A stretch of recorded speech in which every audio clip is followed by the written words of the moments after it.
Good morning once again. Thank you for still keeping faith and staying with us. This is Global Morning Weekend Edition, where we have discussions around Nigeria and how we could move the country forward, about well-being. Here we talk about everything, right? No secrets, but your secrets are actually safe with us. That's what we do on the show.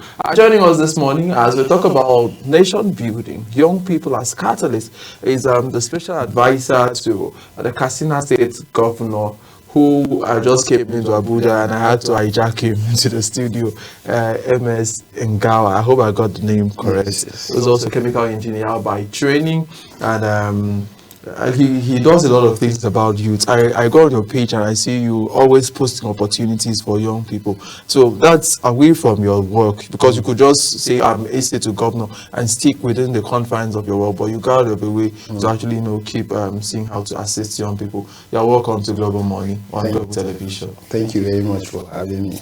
All right, so let's talk about young people. Are you a young person?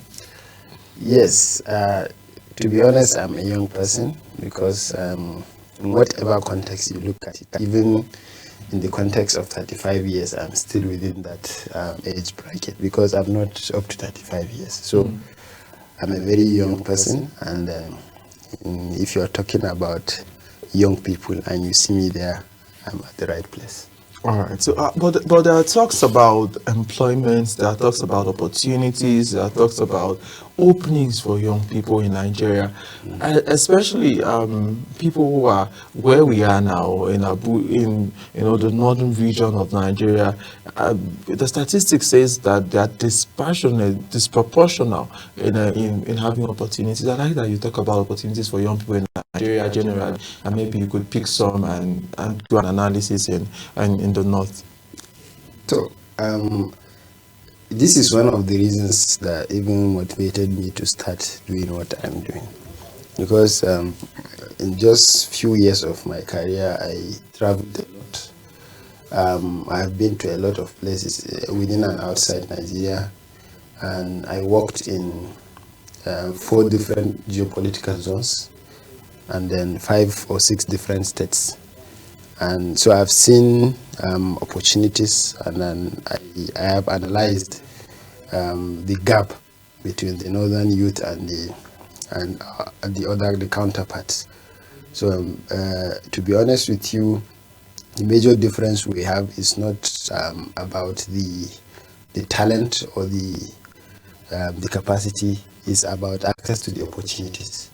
Because mostly our people in the north, they rely heavily on government opportunities, and then ordinarily so because we don't have much presence of private organizations in the north, which is one of the stumbling blocks to our people accessing the opportunities. So that's why I started doing what I'm doing, at least so that I can become a platform where young people can come and find opportunities, just to bridge that gap between the opportunities and our teaming youth. All right. So the recent statistics I was looking at says about 35% of Nigerian youths are unemployed.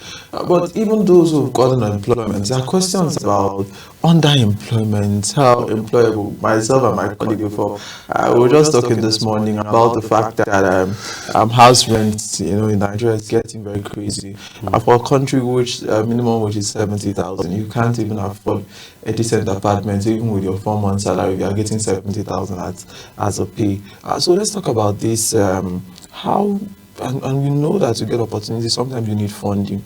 And how are young people able to, overcome these challenges of funding to be able to apply for opportunities and maybe even go to school, because it's not coming cheap these days. I thank God we have the NEL fund and all of that. But for people who can access the loans, you need to pay, and it's not cheap. It's not cheap. So there are always challenges in life, and then for you to be strong, you have to devise means of facing that challenge head on. That's what defines you as a man or as a woman, as long as you want to succeed in life. Nobody gets it smooth. It is never a smooth ride. there are always ups and downs. So it is unfortunate that we have a situation where things are becoming difficult for young people, but at least those that are trying, they are getting it. So it means if one tries, he will also get it, despite the challenges. But that's why it is good to capitalize on any available social package that is around, like the NEL fund you mentioned. It is making a lot of things easier for students now, because once you enroll in university or any institution, after 3 months of enrollment, they will even refund the first payment and then continue, which is like recycling. Like the school fees was hijacked and it was recycled through that back door. So it's like the same thing, but this time around maybe we can say it is loan or something, but at least the burden is now off the shoulders of your parents or guardians that are paying. So I encourage students to also get the best of knowledge, because that's actually the equalizer. I have seen opportunities. I always see them, always in my phone. I have a lot of them on my queue to post and to share. And I tell you that quality education is the equalizer. It is the best thing that you can do for yourself to get that quality and proper education. Once you have that, you are miles ahead of people that don't have in terms of access to opportunities. All right. So as I was preparing for this show, one of the things that came into my mind was a scenario where last week I went on social media and there was this thing trending, elite capture, and some Nigerian young people were saying that it looks as if the elite class, the money bags, those who have influence, have captured the Nigerian system, and it's very difficult for young people to strive. I'd like that you share your thoughts about that. Is that really what is happening in Nigeria at this point? So the issue of elitism is a global trend. It's not only limited to Nigeria. The only problem we have in Nigeria is that the gap is too wide, because the common man does not have access to basic amenities, and that's the difference between the global the other global players and Nigeria. Because in foreign countries there are still elites. In fact, if there are even more elites than we have in Nigeria, because in terms of resources, in terms of wealth, they are far ahead of us.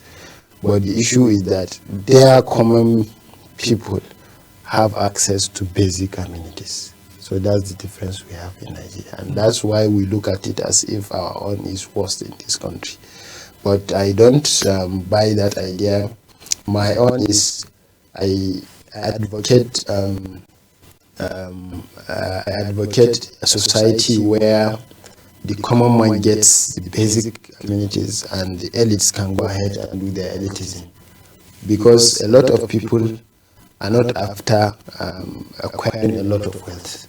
All people, the common people, all they want is just to have the basics and live their life decently. It's only a few people that have that ambition of making it big, like the Dangotes, like the dollars and the rest. So if we can be able to provide the basics for the common man, even the pressure will lose on the ends.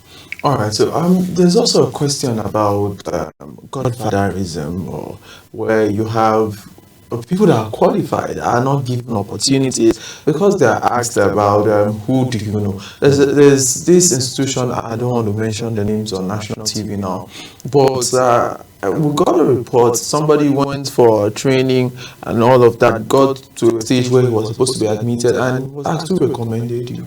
And because he didn't have anybody giving a recommendation, the chairman said, or the person in the interview panel said, you really did well. I wish you had somebody recommend you, because his hands were tied, because I don't know what to do for you. Okay, let's send you to this party, this other agency with you, and the guy said no, and that's how he lost that opportunity. So how to young people who have no connection to power, who have no connection to godfathers? How do they get to thrive in a society where it seems it works on recommendation? So, you see, if you follow my social media page, especially Twitter, where I mostly go beyond posting opportunities to also engaging young people in terms of career, you see that number one, I promote educational excellence, and I promote merit-based recruitment exercise, even in government agencies. Whenever government is doing recruitment, I always paint it like we are demanding fair and equitable recruitment exercise, and I'm doing so at least to encourage the government agencies to know that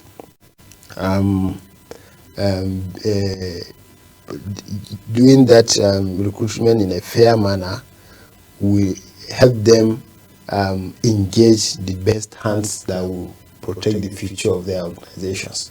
We have seen it in so many organizations that have kept their books clean in terms of recruitment, and we can see where they are today. And we have seen organizations that did it the other way, and we have seen where they are today. So at least we are not saying that there should not be favors. Favors are everywhere, not only in Nigeria. Everywhere favors are.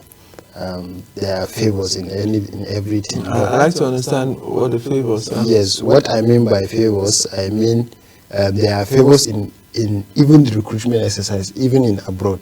People do get things through favors, but at least because of those they know. Yes, but not as rampant as it is in Nigeria, because in Nigeria favor supersedes merit, while in other countries where the system works, merit supersedes favors. In fact, in so many in organizations, especially top tier organizations, where top tier and sensitive organizations, they only do almost everything based on merit, and that's what we are supposed to encourage.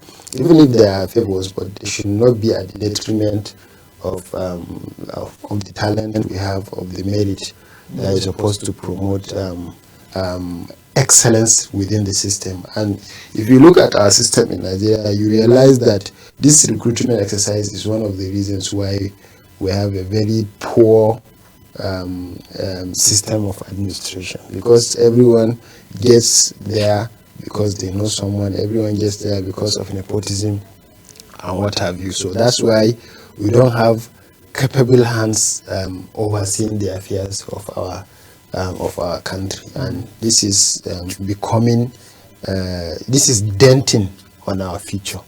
All right, so there are also questions about a lot of Nigerians leaving the country, the Japa syndrome, and it seems the youth of Nigeria are leaving so they could actually get opportunities elsewhere. I'd like that you share your thoughts about. And my colleague also did a report about unskilled workers leaving, and it opened my thoughts to a brand new perspective, because I was thinking it's just skilled workers that are leaving, doctors, nurses, engineers. Well, you have a lot of unskilled workers leaving to Bahrain, to the UAE, to different other countries. I like that you talk about the fact that young Nigerians are migrating out of the country. It is unfortunate, to be honest with you. It is unfortunate because once a doctor leaves or a nurse leaves, it means that you are one hand down in that area. When you look at our statistics and our proportions, you see that we have not even met the United Nations standard in terms of a doctor to people, to the population, and a nurse to population, and we are still going down in that aspect, because and the main reason why they are living is compensation and working environment. And I don't blame them, to be honest. I don't blame them, even though it is arguable, but I don't blame them. We are in this world for a very short period of time, and you don't sacrifice your comfort because of a system that does not respect that. So that's why it is imperative for the government to find a way of making the system work, at least so that we'll have a better retention and attraction policies that will return, even if it is our skilled workers, like you said, the doctors, the nurses and people in that area. And then for others, Unskilled workers. unskilled workers, it is almost the same thing. If you have available opportunity in your own country where you have your family, where you have your friends, I don't think it is good. It is even good for yourself to leave that country. The main reason why we are living is because we don't have access to opportunities that can sustain our lives. That's why we are living. But once we have the opportunity, you see that many people wouldn't want to take that option.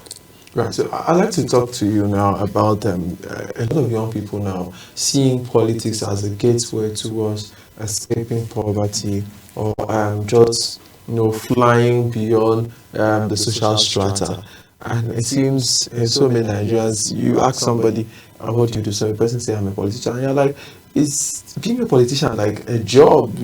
I know there are people that study political science, but is it supposed to really be like a job? Is it not just be, not an hobby, but just something you serve your people? But people now see it as this is and must get into it at all costs. I like that you talk about that. As young people, as Nigerians, should that be the focus for a lot of Nigerians who young people want to go into it? To be honest, politics is not a career. It's not a career, especially for young people. It is always better to have something doing with your life while you take politics as like a side hustle. Let me call it side hustle.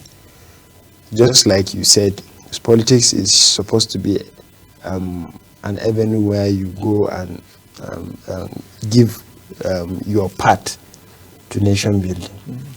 And if at all you want to make it work, and you want to make mark, you want to leave your mark there, you must take it that way. You must take it as an avenue where you go just to contribute your part, not an avenue where you go and live and get a living. And that's the biggest problem we have in Nigeria. You see a very poor man stranded, but once he joins office, he becomes millionaire, billionaire. And that says much about the porosity of our system. It means it is promoting something that is not good. Because, like you said, young people have now realized that the biggest way to success now to making it big is through politics. And that has been the very reason why we don't have good leaders in Nigeria, mostly. Because you are only, since it is an avenue where you get, you become wealthy, the process has also been monetized. You understand? Because once you get there, you become wealthy, and then so you must spend a lot of money before you reach there, at least so that it will become an investment. It's like a business. If you are aiming to do business, you are doing so for profit, because people are running businesses for profit. So if you are running, you want to run business for profit, it means you must invest before you get that profit. So that's exactly what the politics has become. And that's why people are rushing to it. So in doing so, good people that don't have money will not have access to those offices. And at the end of the day, you will have the bad leaders, and you come back and start complaining again all over. So that's a very bad and unfortunate circumstance for Nigeria. And my advice to the young people is they should concentrate on their careers. Right. Develop yourself, add a lot of value in whatever you are doing. And then if at all you want to come back to do politics, do it because you want to add value, not because you want to make money.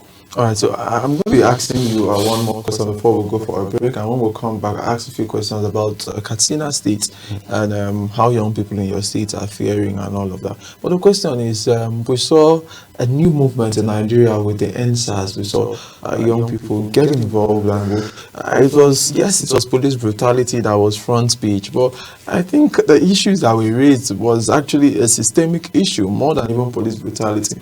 And we saw in 2023, leading to 2023, we saw a lot of young people get behind the Labour Party candidate called Peter Obi. And, yes, people could argue he didn't win the elections and that, but he brought 6 million votes. And without any governor, that was very, one of a kind in Nigeria, knowing the way our system works. So I like that you talk about the fact that it seems young people in Nigeria are waking up to the challenge of fatherland, of the challenge of being involved in nation building, not just criticizing, but becoming very involved in the system itself. So, to be honest, I'm happy with this development because in previous years, you don't get such involvement. And then that alone will keep the leaders we have on their toes. At least they will know that the young people are coming of age, and the young people have devised means of taking things in their own hand.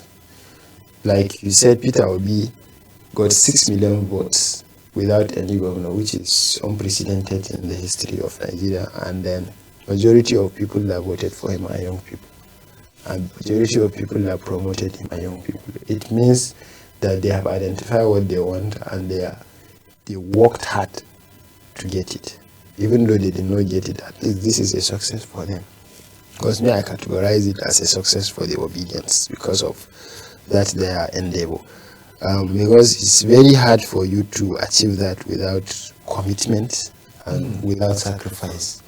So they have really committed, and then as far as I'm concerned, it has resulted. It is a positive result, because if they can be able to go back to drawing board and fix other things, I'm sure they will be able to make headway. So and that's why I said a revolution is coming, not with guns or in a bloodshedding manner, but using votes. And these votes are coming from young people. Because people are fed up, not only in the south where majority of Peter Obi voters came from, but even in the north now, young people are coming up. Because the situation is not one that only affects the south. It is also affecting the northerners. It's not about the president, it's not about our governors, it's a systemic issue. Like exactly this story you gave me about someone that qualified for a job and he was told that he doesn't have anybody. It was not the president that was interviewing him. It was not the governor that is interviewing him. Even though we can say that there is a force behind him, but at least he did it out of his own. So it was Nigerian, it was a systemic Nigerian that did that. And everywhere you go in this country, whether in public or private organization, you find out that there are people that are serving as stumbling block to the development of Nigeria. So it's a systemic issue. So once young people are fed up and they are ready to remove those systemic barriers, you see revolution coming through the ballot. And once that is done, you see that the young people will get what they want when they want it. All right, so let's go for a short break, and when we return, we'll keep talking to MS Ngawa, who is the AC on media to Katsina State government and also a youth advocate. Let's go for this break, and when we come back, we'll ask questions about Katsina State, what is happening with the young people, and a lot of other questions.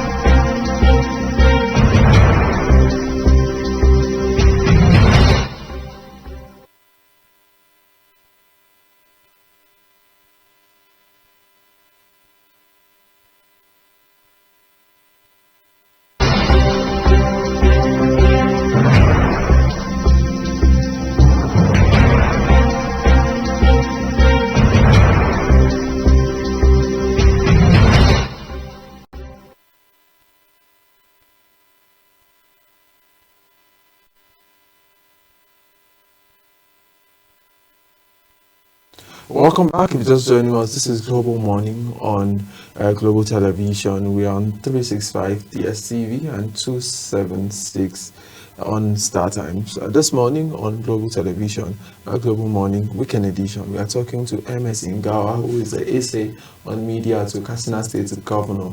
And he's helping us understand how young people like myself, like himself, and a lot of us can actually contribute to nation building. We've actually done a lot of conversation, but now I want to talk about Katsina State, your state. How's your state faring? And there was a time we were hearing of a lot of terrorist attack, and recently you lost the former president that was from your state, and your state has been blessed. You've had 2 former presidents, right? So I'd like you to just talk to us.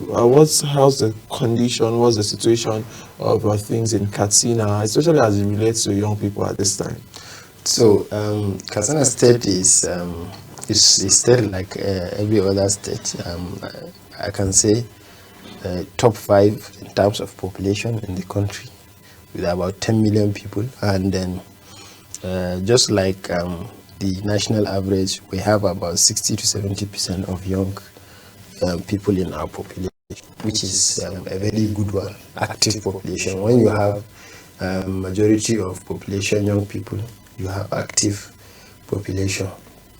And then, like you said, Katsina is blessed, and inshallah will continue to be blessed with so many. We have produced a lot of leaders, both in Nigeria and on global stage, and you can testify from the coming back of democracy in '99, we have had at least 2 presidents, and it says much about so it says much about the people of Katsina State and how they fare, and we still have that development quality. The Katsina people are one of the people that accepted the Western education during when it first came to Nigeria, early when it came to northern Nigeria. In fact, Katsina housed one of the first generation schools. So we value education, and we continue to value education. Our people are educated people, and then we are also politically aware. That's why we are able to produce a lot of politicians, quality ones. In terms of social and economic activities, most of our people are farmers, because that's the though we have a security issue that came about 5-6 years ago. I severely came 5-6 years ago, but this security issue is long, deep-rooted community issue, which brings about this banditry, and then it's the thing became this kidnapping started, rampages and the rest. We are facing security challenges, like you said. Almost every day we have this issue, but thank God we have a governor that is informed about all these issues. Before election in 2023, that is what he called building a future document, a policy document. Just like presidents outline their plans in a document and present during campaigns, that's exactly what he said. First time in the history of Katsina State where gubernatorial candidate would outline his plans and present them to the people for them to consider his election. So he had, knowing fully that the state is facing the security challenge, he outlined clearly what methods and strategies he thinks will best help in curtailing this menace. And of course, he's not the only one that will sit down and with other stakeholders. And he has pretty much implemented all the plans that he came with, all the plans. But you know, security situation is always evolving. It's changing, it's dynamic.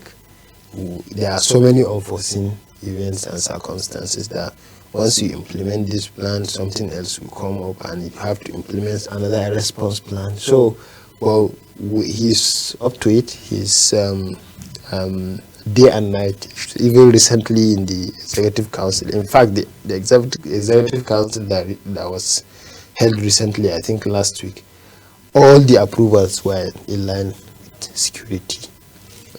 Procurement of arms, procurement of supporting equipment. So he's doing a lot of things in that direction. And when you come to youth engagement, this is the first governor in the history of Katsina State that has about 42 or 50% of his appointees young people. It is the first in the history of Katsina State. I am young. Before in Katsina State, you cannot get someone like me in government. Because young people bring energy, young people bring passion to the work. That's why his government is an active government, because of the population of young people within the government. So in that area, at least he's promoting youth engagement in government. And then in terms of the common, like earlier in this interview, that northern part we don't have much presence of private organizations. So the young people rely heavily on government opportunities. So when he came, he provided the opportunities in the area of teachers. I know the first employment he did for teachers was about 7,700 teachers into the civil service. And in the area of health sector, he employed additional about 1,000 or so in the civil. So generally, he promoted fair recruitment, because the 7,000 that was employed, it was not out of nowhere. There were what last administration established called S-Power, just like N-Power. So they have been serving the state for 2 or 3 years. So when he came, he just absorbed them without even knowing anybody. So he has been doing a lot in terms of job employment, and then also promoting agriculture. He is an agricultural economist, even to PhD level. So he understands the concept of agri-economy. He is promoting agricultural mechanization in the state. Like I said, most of our people are farmers. So it means farming is what brings most of the jobs that we have in the state.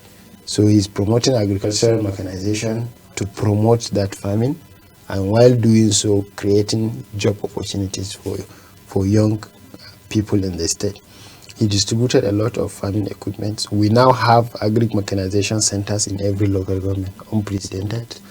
And we have agri-equipment, mechanization equipments in all the local governments distributed.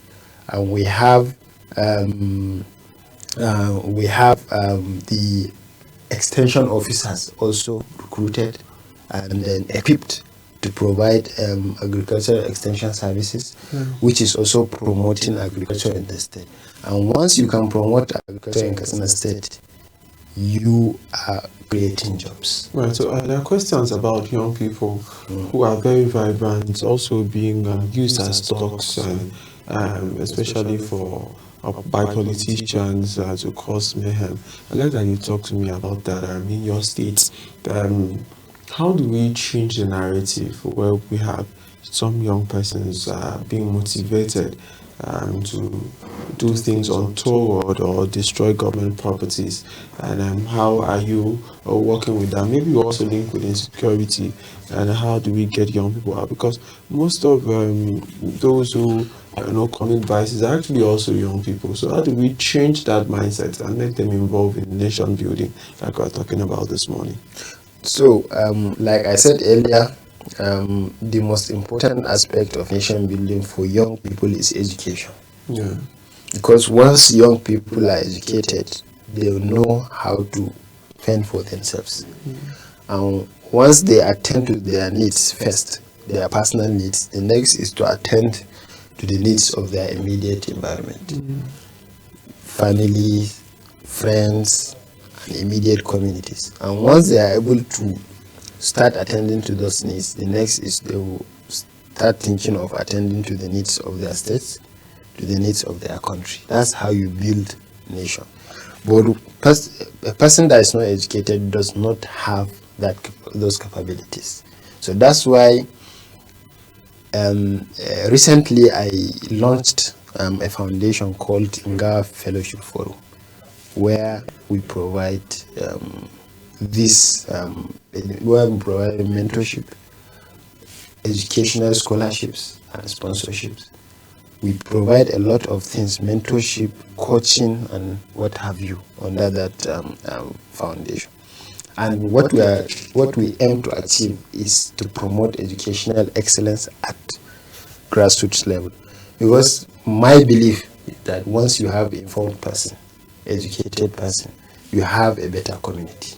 Right, so I'll just a follow up to that. I'd like to ask, how did you get about the passion where it takes so much time out of your busy schedule to source opportunities for young people? And what was the driving force? What was the motivation behind that?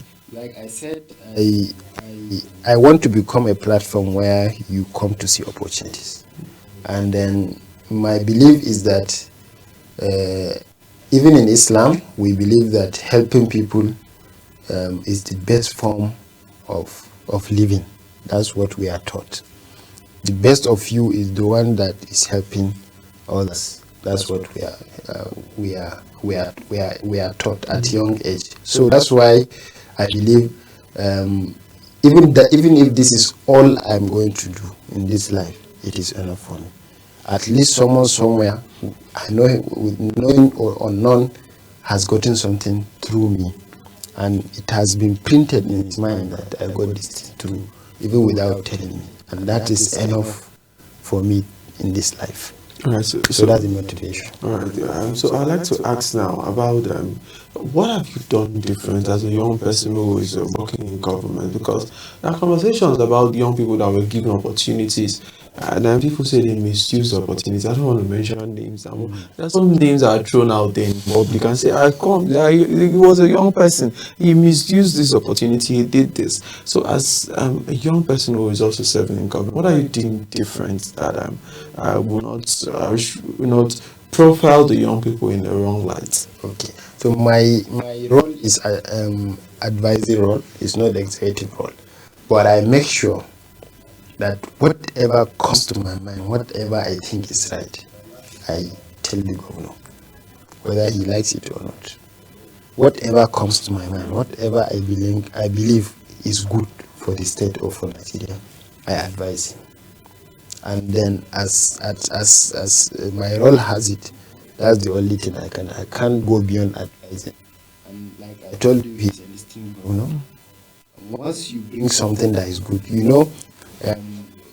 once you advise a leader, he has to also look at the wider picture, because there are so many things he's seeing that you are not seeing while sitting on the seat. So at least if you advise him, he picks what is useful out of that advice and implements, and then leave what is not useful and what is not right in that advice. So, but what I do is that I use my opportunity to help others within the government, and I also advise the governor on anything I believe is right. So I like that you just talk about other young people who are also in places of opportunity that will be used as a measuring stick for others. Like, what do you think they can do better, or even for other young people who have opportunities and may not be able to call in other young people? Is that what you think should be done? So my own is, young people should always think of value first. Oh, value first. Value first. In whatever you are doing, you do the 80-20 rule. 80% value and 20% whatever you want to do with it. If you want to, I'm not saying that you should not make money out of what you are doing, but do it legitimately. And do it after adding value. not before adding value. And So you make the money after you've added value. Yes, and that is the rule of life. Not in politics, not in anywhere. Once you add value, money comes after. So whatever you are doing, just add value. Be a person of value and be known for that. And when you are known for that, you see that you continue going higher in life. Right. And when you are putting other things before value, you see that you crash. Sorry, we're running out of time, so I really want to finish my questions. There are questions about patriotism, that a lot of the Nigerian youth are not patriotic again. We've seen people come up to say, we are IPOB. We've seen people come up to say, give us Arewa Republic. We've seen people come up to say, can't we not separate and have North Central? We'll just stay our own, and maybe the North should just go. I like that you talk about the unity of the country as a young person. What do you think about the unity of the country, and maybe as an advice to those who've given up on Nigeria, maybe because they thought that the system, not even thought, we've seen people who had systems, somebody took his father to an hospital and the light was not on, and because of that the father died, and the person feels that this country has failed me. So for those young Nigerians that feels the country has failed them, what's your advice to them as we try to wrap up the program this morning? To be honest with you, they have the right to feel what they feel, because if you are not getting any value from the system, it means the system has failed you, and you have every right to be angry. But what I'm saying is that we still don't have any better country than Nigeria, and that's why in my advocacy I don't differentiate. I don't I supply opportunities to all Nigerians, whether you are in Lagos, whether you are in Imo State, whether in Port Harcourt, whether in the North Central, North East. I supply my opportunities in open space, and that is to also promote that unity. Because if an Igbo man is seeing Hausa man from Katsina giving him unlimited access to opportunities, at least that will promote that sense of unity. If a Yoruba man from Ekiti State sees Ingawa from Katsina State giving him this opportunity, at least that will promote that sense of unity. And so I advise young people to also devise means where they personally can promote, even through keeping quiet, because sometimes that bigotry, discussion on bigotry is also promoting this unity. At least if you keep quiet, you are promoting the unity. And then we don't have any better country than Nigeria, and anything that we are clamoring for will come at the right time. If this country is bound to be separated, it will eventually separate, but we are not praying for that, because there are so many things behind this. There are so many people, the regions, as much as we see it like this now, but everybody has something to lose when we separate, because our strength is in this unity. We are Nigeria because we are 200 million. If we are separated, someone becomes 14 million, someone becomes 18 million, someone becomes 100 million. Then we have other African countries that are bigger than us. But our strength is in this unity. So if we maintain it and we find ways around our challenges, we can be able to navigate through those challenges. But when we eventually follow the other path, we will lose the status called Nigeria. Thank you so much for coming to share your wealth of experience with us, and I hope that next time you come to Abuja, you also are coming to our studio. We'll really enjoy talking to you, and we wish you all of the best in what you do. Thank you so much, MS Nkiwa, who is the ASA to Katsina State Governor on media, and is also a youth advocate who pushes out opportunities, educational jobs, and all kinds of opportunities for young people. We'll go for a short break, and when we're back, Global Morning Saturday Morning edition continues.